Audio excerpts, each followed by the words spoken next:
वृंदावन का कृष्ण कन्हैया सबकी आँखों का तारा। वृंदावन का कृष्ण कन्हैया सबकी आँखों का तारा। मन ही मन क्यों जले राधिका, मोहन तो है सबका प्यारा।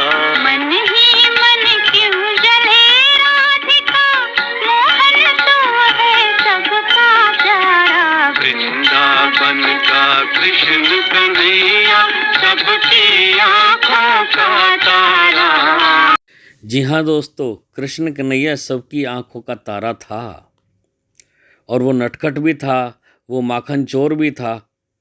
तो ये जो बाल लीला थी भगवान कृष्ण की, उसी को मनाने के लिए दही हांडी उत्सव आज 27 अगस्त 2024 को मनाया जाता है।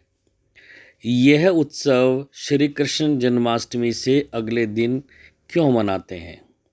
इसका भी एक कारण है कि कल भगवान कृष्ण पैदा हुए और उसके बाद ये उत्सव आगे बढ़ा दिया गया कि अब उनकी बाल लीलाएं शुरू होती हैं और उनकी बाल लीलाओं में माखन चोरी एक बहुत बड़ी लीला थी।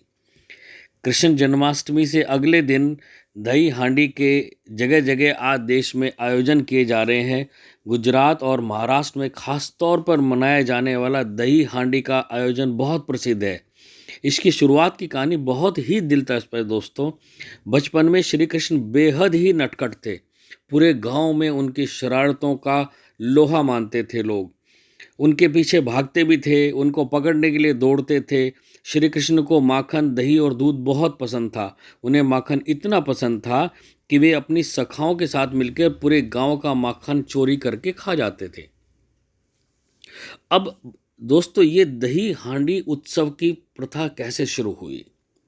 वृंदावन में महिलाओं ने मथे हुए माखन को मटकी को ऊंचाई पर लटकाना शुरू कर दिया, जिससे भगवान कृष्ण का हाथ वहां तक ना पहुंच सके, क्योंकि वो छोटे थे।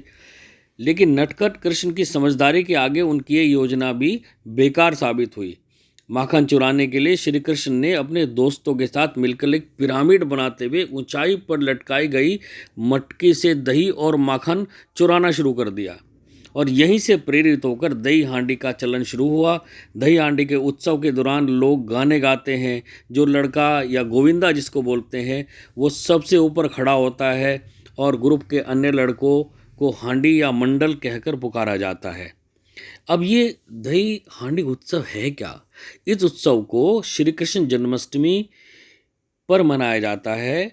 अक्सर यह श्री कृष्ण जन्माष्टमी से अगले दिन ही मनाया जाता है। इसमें लड़कों का एक ग्रुप सड़क या कंपाउंड में इकट्ठा होता है और एक पिरामिड बनाकर जमीन से 20-30 फुट ऊंचाई पर लटकी मिट्टी की एक माटी को तोड़ते हैं। गुजरात और द्वारका में माखन हांडी की प्रथा बहुत प्रसिद्ध है।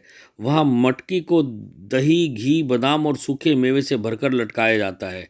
लड़के ऊपर लटकी मटकी को फोड़ते हैं और बहुत सारे लोग, अन्य लोग गोल लोकगीत और भजन पर नाचते गाते रहते हैं। 9 लेयर में ऊपर से नीचे तक एक पिरामिड बनाते हैं और उस हांडी को तोड़ने के 3 मौके दिए जाते हैं।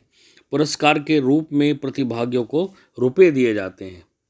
और दोस्तों, पिछले कुछ सालों में लड़कियां और महिलाओं ने भी इस हांडी उत्सव में भाग लेना शुरू कर दिया है। गीत गाने से लेकर बाकायदा मटकी फोड़ने तक में हमारी महिलाएं, हमारी बच्चियां साथ में दिखाई दे रही हैं। और ये उत्सव ऐसे ही नहीं है, ये हमारे भगवान कृष्ण की जो बाल लीला है, माखन चोरी है, उसको आगे लाने के लिए, उसको मनाने के लिए, उसकी खुशी में यह त्यौहार मनाया जाता है। दही हांडी के सबसे ज़्यादा रंग मुंबई में बिखरे दिखाई देते हैं। यहाँ तस्वीर ही बदल रही है। अब लड़कियों की अलग दही हांडी टीमें हैं जो उतने ही जोश से लबरेज दिखाई देती हैं जितने कि लड़कों की टीम दिखाई देती है। तो दोस्तों, आज 27 अगस्त 2024 को दही हांडी का उत्सव पूरे देश में मनाया जा रहा है। और दोस्तों, हांडी फोड़ लेते हैं कृष्ण कन्हैया, गोपियों को परेशान करते हैं, मक्खन की, दूध की चोरी करते हैं और उसके बाद बच्चों की तरह झूठ भी बोलते हैं जब मैया उन्हें पकड़कर उनके कान ऐंठती है।